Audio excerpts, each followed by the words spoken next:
હનુમાનજીનું એક એવું પાત્ર છે સાહેબ આપણા શાસ્ત્રોમાં કે જેમણે ભગવાનને ઋણી રાખ્યા. ભગવાન કોઈનો ઋણી નથી રહેતો. એ કોઈનું એક પૈસા ભરનું ઋણ પોતાની માથે નથી રાખતો. એક ગણું કરો તો 1000 ગણું ચૂકવી દે એવી વ્યવસ્થા કરવાવાળો એ ભગવાન છે. ભાઈ એને ચૂકવવા ન દીધું, એનું લેણું આજીવન રાખ્યું. આપણા કવિ કાગે લખ્યું, જગતમાં એક જ જન્મો જેણે રામને ઋણી રાખ્યા, રામને ઋણી રાખ્યા. એવો એક જ અંજનીનો જાયો છે જેણે ભગવાનને ઋણી રાખ્યા. એવડી મોટી એમની આખી જીવન કથા એટલી પ્રેરણાદાયી છે. ભગવાન હનુમાનજી મહારાજ આ નવા યુગની કલ્પનામાં તમને હું એની કથા કહું ને તો પહેલી વખત વિઝા લીધા વગર લંકામાં જવા વાળા ભારતીય હતા.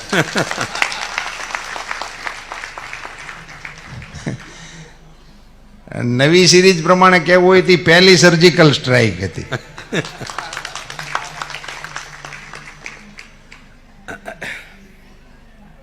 હનુમાનજી મહારાજ કેવડી તાકાત અને કેવી શક્તિ હતી એનામાં.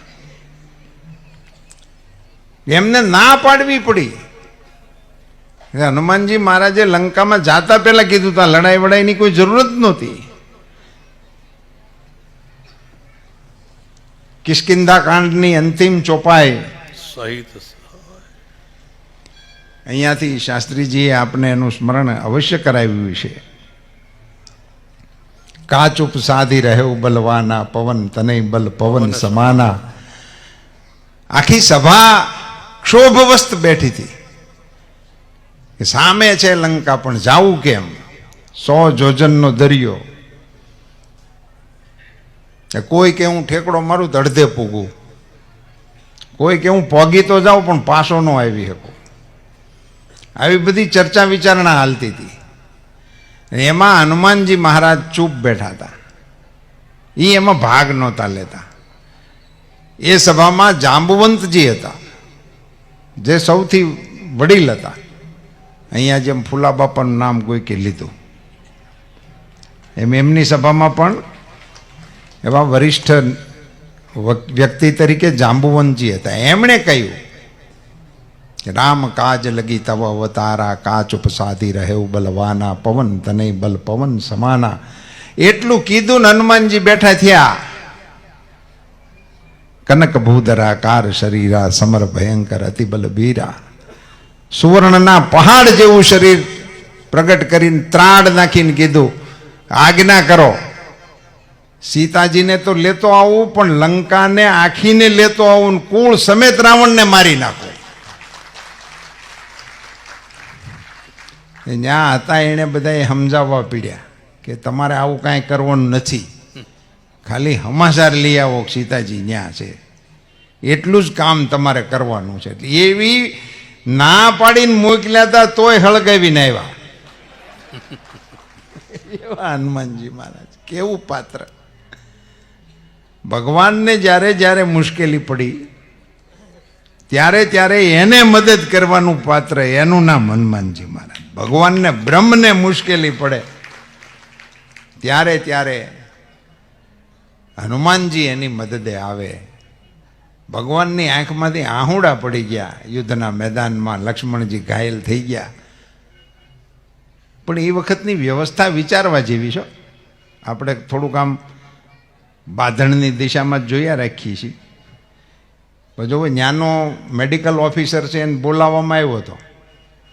સુષેણને સમાચાર દઈને તેડાવ્યો તો એણે લક્ષ્મણની યોગ્ય સારવાર કરી હતી. દુશ્મન દેશનો વૈદ્ય હતો એટલે આમ ડોમેસ્ટિક રિલેશનો પણ એ વખતે પણ બહુ સારા હશે એવું મને લાગે છે. સુષેણે આવીને હનુમાનજીની સારવાર કરી પણ જે ઓહળિયું બતાવ્યું એ ત્યાં હાજર નહોતું. એને લેવા જવા માટેની ભગવાનની આંખમાંથી આંસુ એટલા માટે આવ્યા હતા કે હું લંકા પાછો અયોધ્યા જાઉં અહીંથી આ જીતીને સીતાને લઈને. સુમિત્રાજી મને પૂછે કે લક્ષ્મણ ક્યાં છે? તો હું એનો જવાબ નહીં આપી શકું. એ કલ્પના માત્રથી પ્રભુ શ્રી રામની આંખમાં આંસુ આવી ગયા હતા. એ સમયે પણ હનુમાનજી મહારાજ, બાકીની કથા તો મારી કરતાં તમે બધા સારી રીતે જાણો છો. મારો આશય કથાનો ઉપક્રમ કરવાનો છે આ નહીં. આવું જબરદસ્ત વ્યક્તિત્વ, એના કરતાં પણ સાંપ્રત સમયમાં હનુમાનજીનું જે માતમ છે મિત્રો, હું કાંઈ બહુ અંધશ્રદ્ધામાં ને પરચામાં ને એવામાં બહુ ઓછું માનું છું. દોરા ધાગાવાળી સ્કીમોમાં મને જોડાવું ગમતું નથી. પણ હનુમાનજી અમર છે એ વાત ઉપર મારો ભરોસો બહુ ભારે છે.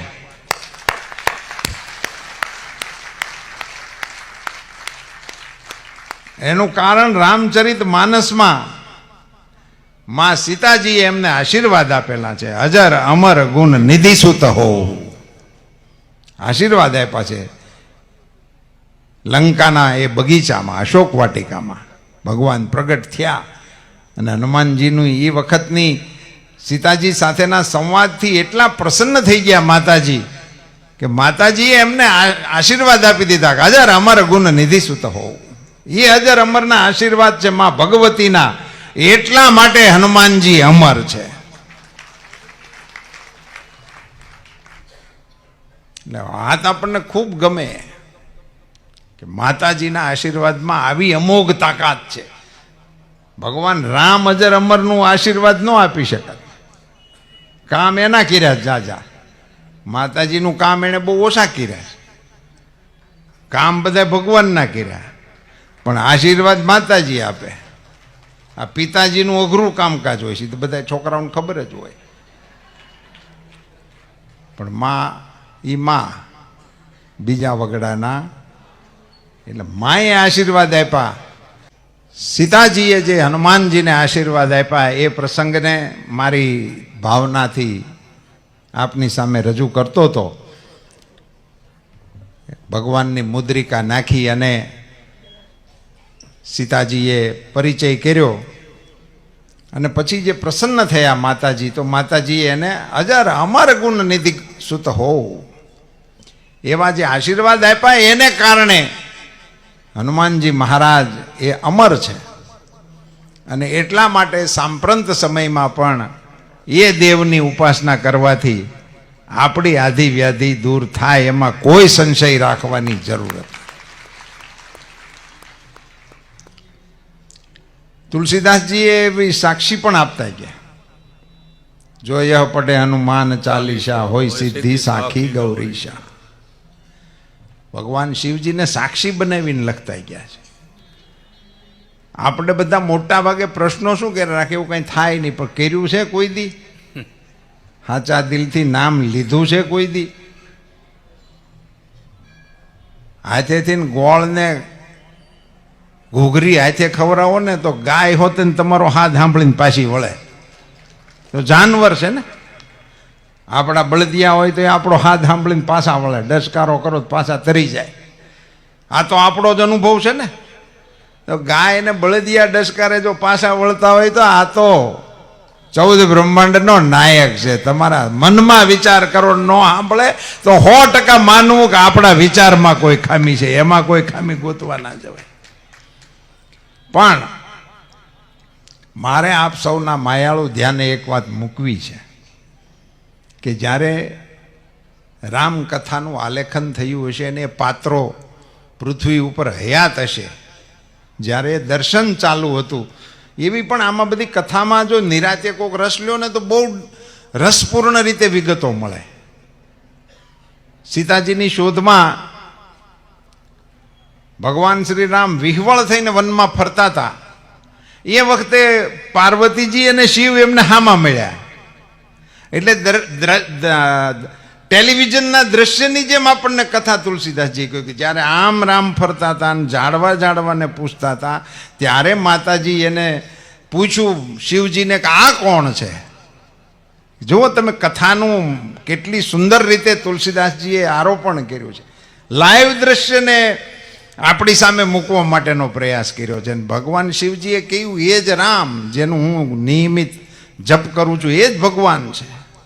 તો માતાજીને શંકા થઈ કે આ વાત કાંઈ ભગવાન હોય? જાડવાન પૂછે છે કે મારી સીતાને ભાળે. હવે ભગવાન રામ હયાત હોય અને ભગવાન શિવ જેવો માણસ સમજાવવા વાળો હોય અને સમજવા વાળી માં ભગવતી પોતે હોય તોય નહોતું સમજાણું, તો આપણે કઈ કાળા માથાન માનસી સમજી જાય એટલા બધા ડાયા શાસ્ત્રીજી. આપણી વાત કોઈ સમજે માને એવી બાબતમાં આપણે કોઈ ભ્રમમાં રહેવું નહીં. આનીથી મોટું ઉદાહરણ જ હું તો એમ માનતો નથી કોઈ માનવા ન માનવા બાબતે હોય. પણ એ વખતના લાઈવ પ્રસંગો પ્રમાણે માતાજીના આશીર્વાદથી હનુમાનજી અમર થયા. એ ખાલી પંક્તિને ધ્યાનમાં રાખી અને સિદ્ધાંતને તારવીને હું મારે કહેવું હોય તો આજે પણ એ જ સાચું પડે છે. જો તમારી માતા તમને દિલથી આશીર્વાદ આપે તો જ તમે અજર અમર થઈ શકો. આ મંદિરવાળી પછી આવે, પહેલાં રેગ્યુલર માના આશીર્વાદ લેવા જોઈએ, એની ઉપાસના થવી જોઈએ, એ પ્રસન્ન થવી જોઈએ, પ્રસન્ન થવી જોઈએ. માને પ્રસન્ન કર્યા સિવાયનું જીવન બાકી તમે ગમે તેટલી વ્યવસ્થાઓથી જીવતા હો એનો કોઈ મતલબ નથી, એવું દ્રઢપણે માનવું. અને સવારમાં તમે માને પગે લાગીને બારા નીકળો, પછી સાંજ સુધી તમારી આડી કોઈ આપત્તિ આવે એ માનવાને કોઈ કારણ નથી. પણ એ હવે થોડુંક અઘરું પડે છે. એક તો વાંકા વળવામાં થોડીક તકલીફ શરૂ થઈ છે, કારણ ગમે તે હોય, પણ વાંકા વળવામાં થોડીક તકલીફ શરૂ થઈ છે. નવી પેઢીને, યુવાન દીકરા દીકરીઓને મારી આગ્રહભરી વિનંતી છે કે મા બાપના ચરણોમાં નમવામાં, ગુરુજીના ચરણોમાં નમવામાં નાનપ અનુભવવાની કોઈ જરૂર નથી. પ્રેમથી પગે લાગો, પ્રેમથી પગે લાગો. એ તમારા સુખ સમૃદ્ધિના ખજાના ન્યા છે, દુનિયામાં ક્યાંય છે નહીં. જે છે એ ન્યા છે. અને ન્યાનો તમે હરખા હાલો અને પછી અશ્વમેઘ યજ્ઞ કર્યા રાખો, એનો કોઈ હિસાબ કિતાબ કરીને તમને ફળ આપવા વાળું ઉપર કોઈ કાઉન્ટર છે નહીં. એ કોડ નંબર ઘરની માંથી ખુલે. આ વિષય અત્યારે પણ એટલો જ સાંપ્રત સમયમાં સાચો જ છે, પણ એને આપણે માનતા નથી, પાળતા નથી. નવી વ્યવસ્થામાં ડોશીમાં હારે ફાવતું નથી. એ બહુ અઘરો વિષય થઈ ગયો છે. હું મોટકા પરિવારને અભિનંદન આપવા માંગુ છું. તમે આટલા મોટો સમાજ થયા પછી પણ એક પરિવાર છો એવી ભાવના સાથે દર વર્ષે મળવાનું રાખો છો. બહુ મોટી વાત છે. એ પરિવારની પહેલી શરત છે સાથે જમવું, સાથે રહેવું, સાથે કામ કરવું.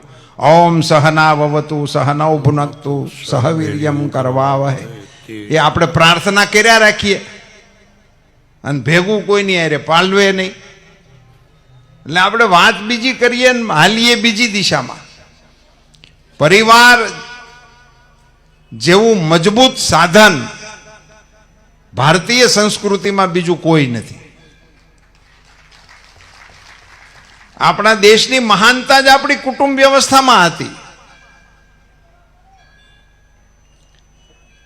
માનસનું તમે 9 દિવસ આખંડ સુંદર રીતે પાન કર્યું.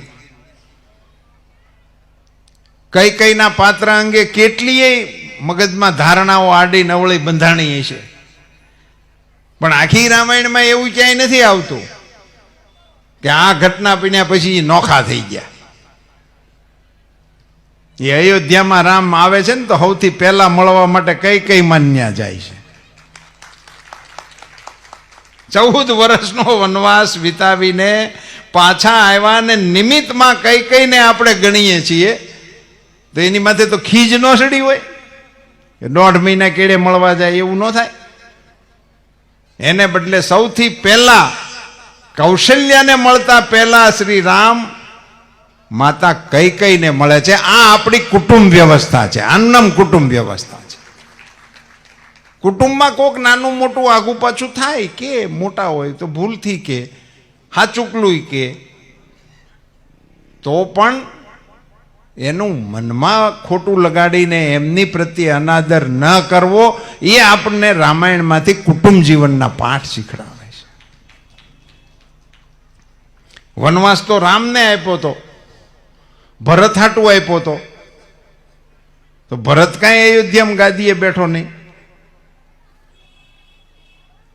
ભરતે પર્ણકુટી 12 બાંધી અયોધ્યાની 12, અને એ 14 વર્ષ પર્ણકુટીમાં વનવાસમાં જ રહ્યા. રામે આજ્ઞા નો આપી એની હારે રહેવાની. ગાદી તો પાદુકા રાજ સિંહાસન ઉપર પધરાવીને એમણે શાસન ચલાવ્યું, પણ અયોધ્યાના રાજા તરીકે ગાદી ઉપર કદી ન બેઠા.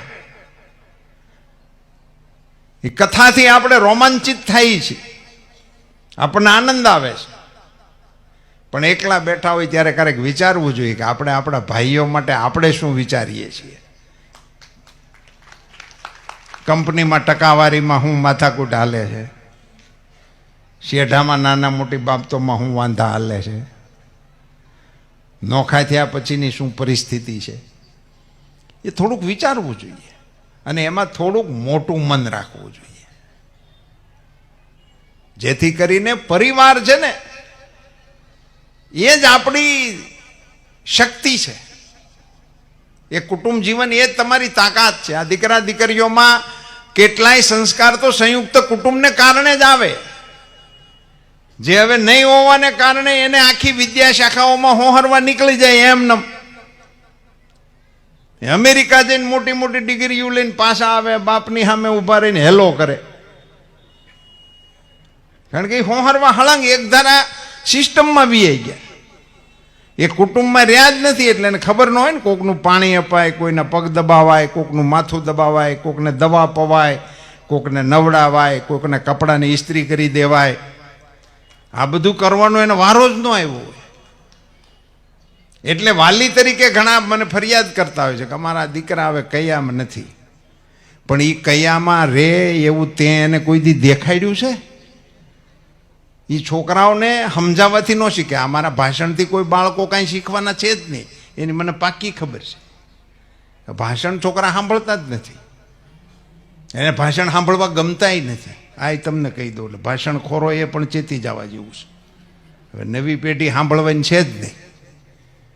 એને દેખાડવું પડે, એને દેખાડવું પડે. તમે તમારા બાપના તમારા માના પગ દબાવતા હશો, એ તમારા દીકરાએ જોયું હશે તો રાહમાં રહેજો, નકર કળે તો લાંબા ટૂંકા કર્યા રાખવા. છોકરાની રાહ ન જોવી. એ તો એણે જોયું હશે તો જ એ દબાવશે. એ દેખાડતા નથી. આપણે સમાજ જીવનની અંદર આ બધી સામાન્ય બાબતો છે, પણ એની અસર આવતી પેઢી ઉપર પડતી હોય છે. એને આપણે કોશિશ કરવી જોઈએ સમાજ જીવનમાં પ્રસ્થાપિત કરવા માટેની. મને કથાઓમાં અસંખ્ય વખત જવાના પ્રસંગો બનતા હોય, હું જતોય હોઉં છું. પણ મારે રાજેન્દ્ર પ્રસાદજી મહારાજ જે વ્યાસાસને આજે બિરાજમાન છે, એને હૃદયપૂર્વકના અભિનંદન આપવા છે કે એમણે, હું આવતો હતો ત્યારે જે જયકારા બોલાવતા હતા, ભગવાનના નામના, સમાજના નામના ઘણા જયકારા બોલાવતા હતા, પણ એમાં એમણે એક જયકારો એવો બોલાવ્યો હતો કે મને મારી ગુજરાતી ભાષા માટે ગૌરવ છે. આવો જયકારો મેં કોઈ વ્યાસાસનેથી નથી સાંભળ્યો. એટલા માટે હું આપને અભિનંદન પણ આપું છું અને ધન્યવાદ આપું છું. કેવી મજબૂત ભાષા છે આપણી સાહેબ, જેમાં ભગવાનને વાલ કરી શકાય, જેમાં સમાજને વાલ કરી શકાય, જેમાં દીકરીને લાડ લડાવી શકાય, જેમાં માનું પૂજન કરી શકાય, એવી બેજોડ રચનાઓ એ કોઈ ભાષામાં છે જ નહીં. કોઈ ભાષામાં નથી. એમ કહેવામાં મને બીજી ભાષાઓ સાથે મારે કોઈ જ વાંધો નથી. હું આદર કરું છું કે આપણા દીકરા દીકરીઓએ ગ્લોબલ વર્લ્ડની અંદર પ્લેટફોર્મ ઉપર હવે રમવાનું છે, એટલે એને વિશ્વની ભાષાઓ આવડવી જ જોઈએ. એની સામે મારો જરાય વાંધો નથી કે આપણા દીકરા દીકરીઓ કડકડાટ અંગ્રેજીમાં બોલતા હોય, મોજ પડી જાય. પણ એ કે મને ગુજરાતી આવડતું નથી, તો એ શરમની વાત છે. એ આપણે એસ્ટાબ્લિશ કરવું જ પડે. એ હવે હાલે એવું છે જ નહીં. તમે કઈ ભાષા એવું ગાય, વર્ષે ઘડીક વ્યોમ વાદળી રે લોલ, માતાનો મેઘ બારે માસ જો, આ જનનીની જોડ સખી નહીં જડે રે લોલ. એ કોઈ ભાષામાં આવું લખ્યું જ ના હોય. વાલી દિલદારાના પગની મહેંદી પરથી ચાખ્યો કસુંબીનો રંગ. સાહેબ, વાલી, દિલદારા, કસુંબી, અને એને ચૂંબ્યો એટલે ચુંબન કરવું. આ કોઈ ભાષામાં લખાય નહીં, ને બોલતા ન આવડે ને તો બોલાય નહીં.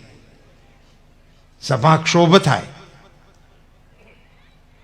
પણ ગુજરાતનો કવિ, રાષ્ટ્રીય શાયર મેઘાણી આ લખી શકે કે વાલી દિલદારાના પગની મહેંદી પરથી ચૂમો કસુંબીનો રંગ. ધર્મ માટે, ધરતી માટે, દેશ માટે માથા કપાવેલા મર્દોના માથા એ પોતાના હાથમાં લઈ અને કોઈ સતીત્વને પામે ત્યારે એ પદ્માસન વાળીને બેસે અને એના હાથમાં એના પતિનું મસ્તક હોય અને પદ્માસન વાળેલી સ્ત્રીની પલાઠી ઉપર ત્યારે એની પગની મહેંદીને એના હોઠ અડતા હોય, એનું વર્ણન કરી શકે એ મારી ગુજરાતી ભાષા કરી શકે. દીકરીઓને વળાવવાના પ્રસંગો હોય, સાહેબ કોઈ ભાષામાં મેં એવું નથી સાંભળ્યું કે એને જે પ્રકારે ગુજરાતી ભાષાએ લડાવી છે. કાળજા કેરો કટકો મારો ગાંઠથી છૂટી ગયો, મમતા રૂવે જેમ વેળુમાં વીરડો ફૂટી ગયો. હવે તો વીરડોય સમજાવવો પડે એવું થઈ ગયું છે. હર ઘર નળ, અમારે નીતિનભાઈ એવું પાડ્યું, ઘેરે ઘેરે નળ. નહીતર તો વીરડે પાણી ભરવા જાતા. અમારી જૂની માતાઓને એના સંસ્મરણો હશે. નીતિનભાઈ, અમારી બાજુ કાઠિયાવાડમાં વીરડો ગાળે અને એમાં પાણી ન આવે તો એના પ્રેમીનું નામ યાદ રાખી અને એક બે ઝાલક મારે તો પાણી આવતા હતા વીરડાની. આ આપણી પરંપરાઓ છે. એની સાથેનું તમારું જોડાણ એ ગુજરાતી ભાષાથી જ થઈ શકે, એ બીજી કોઈ ભાષાથી થાય જ નહીં. તમે અંગ્રેજીના જાણકાર હો ને વિશ્વનો યુદ્ધ ઇતિહાસ ભણી શકો, પણ એ યુદ્ધનો ઇતિહાસ વાંચતી વખતે તમને રોમાંચ ના આવે. યુદ્ધનો રોમાંચ તમારે લેવો હોય તો રાણા પ્રતાપના ચેતકની વાત અહીંયા સુરેન્દ્રનગરના બચુભા ગઢવીના મોઢેથી સાંભળવી પડે, તો તમને એનો રંજ આવે. એ આપણી ભાષામાંથી આવે. ગુજરાતી ભાષા સાથેનું ડિટેચમેન્ટ થાય તમારું, એટલે ગુજરાતીપણું તમારું મરી જાય. પછી વારસામાં તમને જે મળવું હોય તે મળે, પણ ગુજરાતી તમે ના રહો. અને અત્યારે જે ગુજરાતીઓનો વટ છે એ ગુજરાતીપણાને કારણે છે.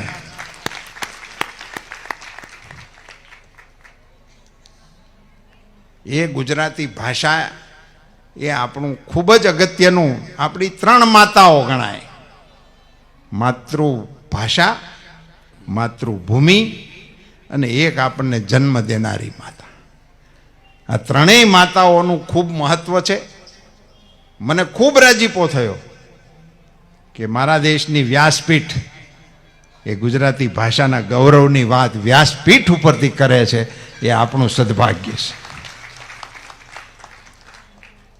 આવા સુંદર મજાના સુરેખ કાર્યક્રમમાં હું ન આવ્યો હોત તો મેં ઘણું મિસ કર્યું છે, એમ હવે પછી કહેવાય.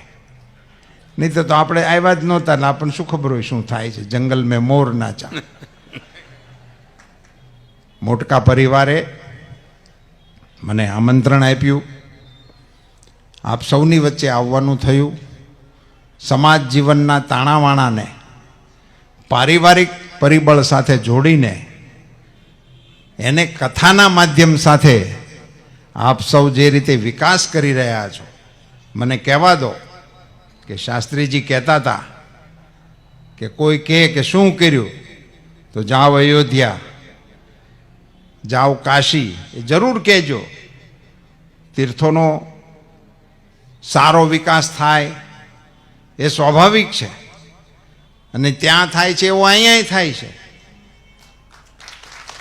તમે જોજો આખા રાજ્યમાં મંદિરોના મોટે ભાગે જીર્ણોદ્ધાર થઈ ગયા. ઠાકોરજીની કૃપા, ગામો ગામ ભાગવત હાલે છે, ગામો ગામ રામકથા હાલે છે, ઠોર બોલે છે. પણ એ જ માત્ર નથી ચાલતું, એ જ સમયે આપણું ચંદ્રયાન ચંદ્રની ઉપર ઉતરાણ પણ કરે છે.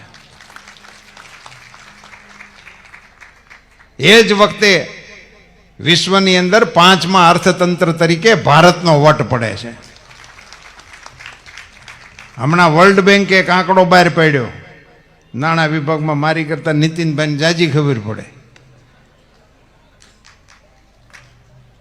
એણે હમણાં આંકડો બહાર પાડ્યો, વિશ્વનો ગ્રોથ રેટ 3.5 છે, ભારતનો ગ્રોથ રેટ 6.5 છે.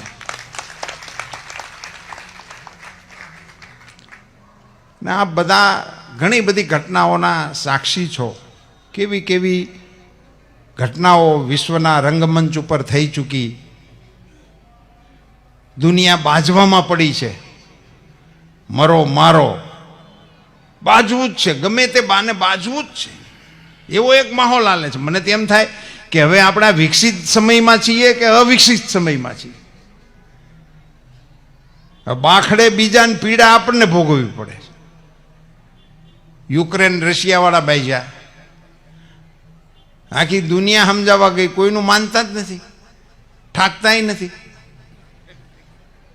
બાઈજા જ રાખે છે. ત્યાં આપણા 20,000 છોકરા ફસાયેલા હતા, ભણવા માટે ન્યા ગયેલા. અને એ લોકો તો એટલા નિર્દય છે કે દવાખાનાઓ આવે વચ્ચે તો એની ઉપર બોમ્બ ઠોકે છે. એને એવું કશું નથી કે મહિલા બાળકો એને નહીં મારવાના, ગમે તેને મારે છે. એની વચ્ચેથી સહી સલામત ભારતના 20,000 દીકરા દીકરીઓને ભારતમાં લાવવાનું કામ પણ આપણી આંખે આપણે જોયું. એમાં એક વિમાનને સ્વાગત કરવા માટે હું દિલ્હી ગયેલો. પછી દીકરા દીકરીઓ આવતા હતા, અમે એને ગુલાબનું ફૂલ આપતા હતા, વેલકમ કરતા હતા.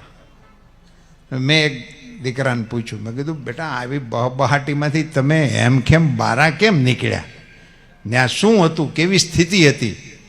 એણે મને જે કહ્યું, એણે એમ કહ્યું કે અમને એવા સમાચાર મળ્યા હતા ત્યાંના સ્થાનિક માધ્યમોના મારફતે, આપણા વિદેશ વિભાગે, કે તમે ઘેરેથી નીકળો બારા ત્યારે હાથમાં તિરંગો રાખીને નીકળજો. અને અમે કે તિરંગો લઈને નીકળ્યા. એ આખા યુક્રેન હોંહરવા બહાર નીકળી ગયા ત્યાં સુધી અમારી ઉપર આણી કોઈના ઓલી કોઈના એકે ગોળી ન છોડી. આપણને આવી કલ્પના હતી કોઈ દિવસ? પ્રાથમિક શાળામાં ભણતા તે ગાતા, વિજય વિશ્વ તિરંગા પ્યારા, ઝંડા ઊંચા રહે હમારા. એ ગાતા હતા. તે દિવસે એનું માધ્યમ શું કહેવાય એ સમજાણું નહોતું. પણ આ યુક્રેનમાંથી આવેલા દીકરા દીકરીઓએ જ્યારે કીધું કે અમે તિરંગો લઈને નીકળતા હતા, દુનિયાના પડ ઉપર તિરંગાની આન બાન અને શાન, એની અનુભૂતિ આપણને થઈ. સાહેબ, ઇન્ફ્રાસ્ટ્રક્ચરના કામો, આ નીતિનભાઈ તેવી કેટલીય યોજનાના સાક્ષી છે. અહીંયા મને કોઈ કે આવ્યો ત્યારે કીધું કે અમારો તાલુકો સૌથી વધુ નર્મદાનો લાભાર્થી છે. નર્મદા વિભાગ પહેલી વહેલી વખત મારી પાસે આવેલો ભાજપની સરકારમાં 95માં. તે અમે ખાલી કોર્ટમાં ધક્કા જ ખાધા રાખતા હતા. ની શૂરપણખા જેવી વાહે લાગી હતી. શું નામ હતું? મેઘા. હા, આખી યોજનાઓને ટલ્લે ચડાવવાનું કામ આલ્યું વર્ષો સુધી. નર્મદા જેવી યોજના જેની 4 રાજ્યો ઉપર જેના વિકાસનો આધાર હોય, આ આપણી ગુજરાતની યોજના નહીં, આ તો છે આપણા ફળિયામાં, એટલે આપણે યજમાન છીએ. બાકી એમાં મહારાષ્ટ્ર, મધ્યપ્રદેશ, રાજસ્થાન બધા ભાગીદાર છીએ.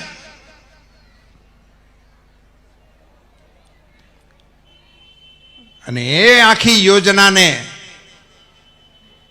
પૂર્ણ કરવા માટેનો પરિશ્રમ આપ સૌ એના સાક્ષી છો, જેને કારણે આજે દ્રશ્યો ફરી ગયા. જે જમીન 1000 રૂપિયા કોઈ લેવાવાળું નહોતું, ત્યાં લાખે કોઈ દેવાવાળું નથી. આ રોડવાળાને તો બોલાવ્યા જ નથી થતા. રોડ ટચ એટલું જો રડી ગયું તો એ તો ઉઠતા જ નથી. તો બપોર કેળે કે બાપાને મળો, સવારમાં તો વાતે નથી થતી.